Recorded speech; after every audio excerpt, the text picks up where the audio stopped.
You could pay someone to change your diaper, spoon feed you, cook for you, tuck you in, do all the basic necessities just so you could stay glued at your desk to study Japanese every waking hour of the day.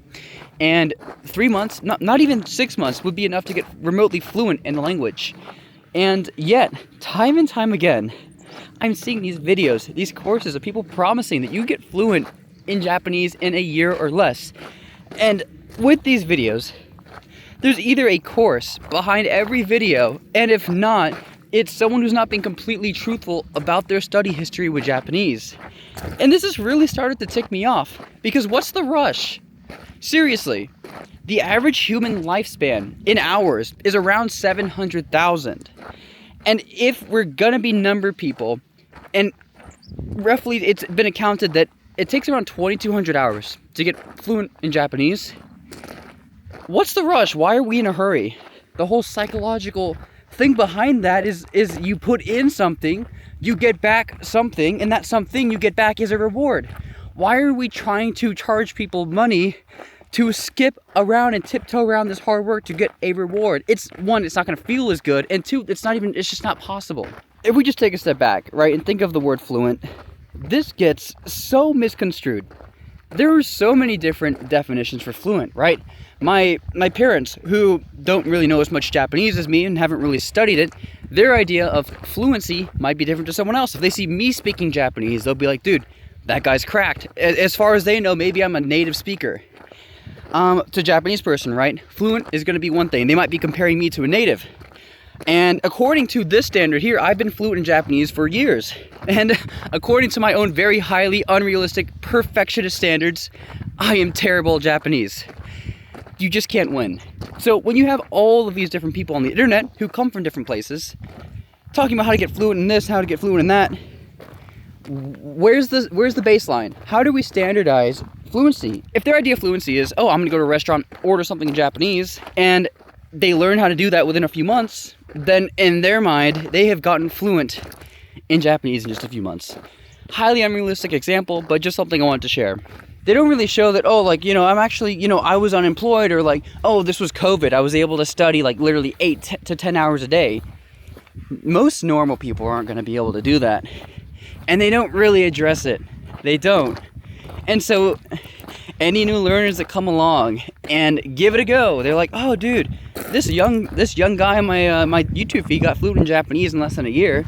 I'm sure I could do it too. And they go for it, and they don't. They get their back blown out, metaphorically, of course. Now, I know there's probably a few former and current students, right, watching this video right now.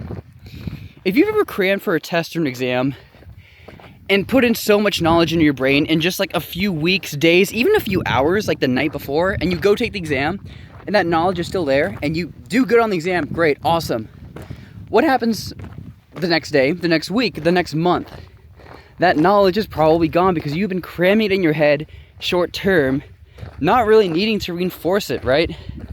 Now, one may argue that with Japanese this is a little different, especially if you're living in Japan or using the language enough to where anything that you grind out and study gets reinforced naturally out in the world, right?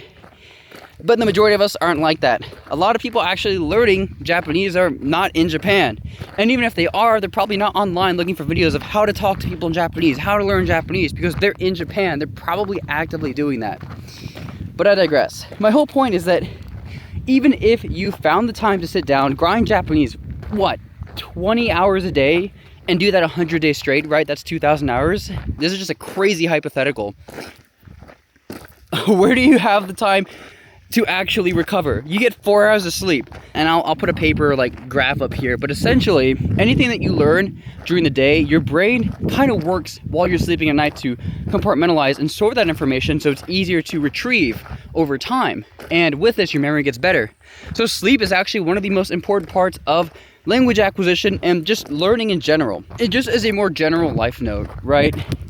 If you're trying to improve at any skill, anything in life, you've got to put time in. If you want to get better at running, it's not I'm just not built for running. Like, unless you actually don't have legs, you have to put in the hours. You got to go hit squats, you got to run, you got to get cardio in, and you will get better, right?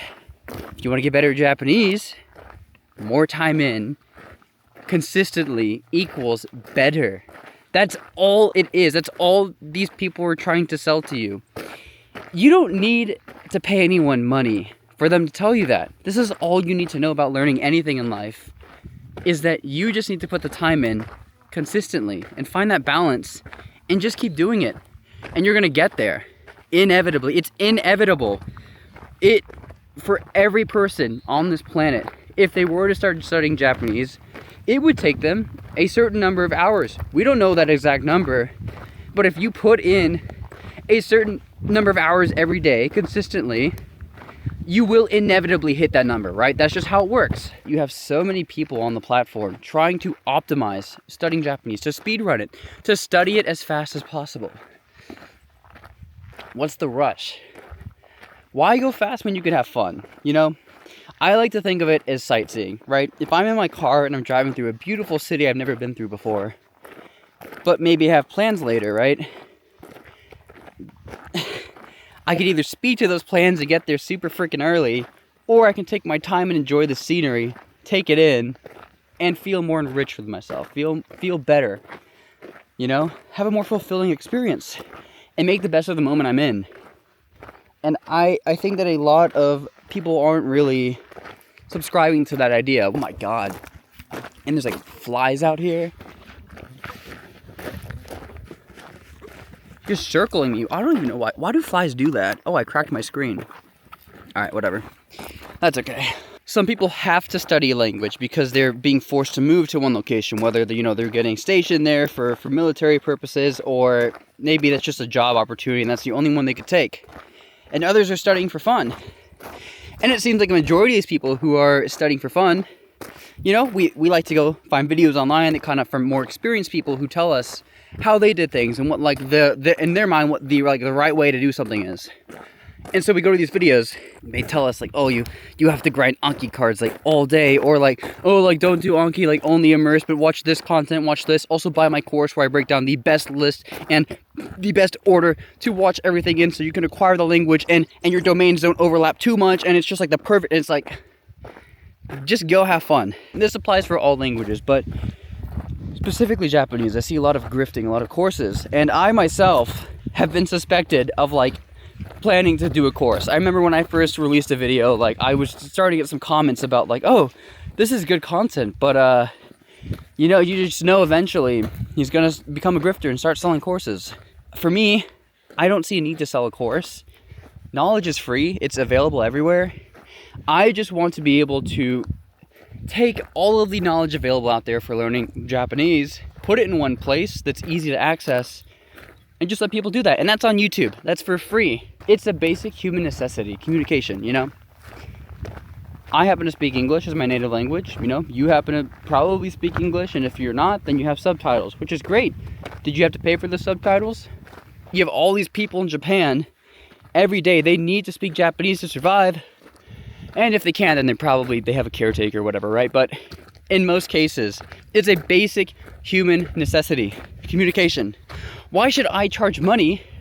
Why should anyone charge money for that, right? Now, there are some good examples out there of how you can handle, you know, selling a course and charging for lessons, right? You have italki, language exchanges, tutoring, even motivate, like coaching for motivation to like get someone on track to study consistently, right?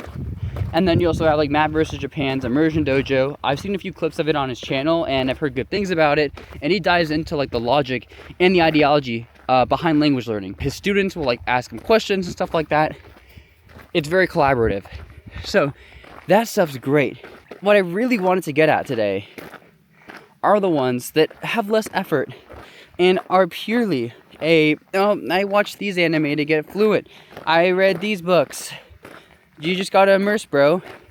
And it's like, cool, you're not lying in your course, but you're telling us something that everyone knows, and if they don't, they should know. It's so obvious. It's so blatantly obvious that to get good at a language, you need to spend more time with it. Just go have fun. I don't know about you guys, but the reason I started studying Japanese was to watch anime without subtitles, or with Japanese subtitles, which I'm currently doing, and it's awesome, and it's fun.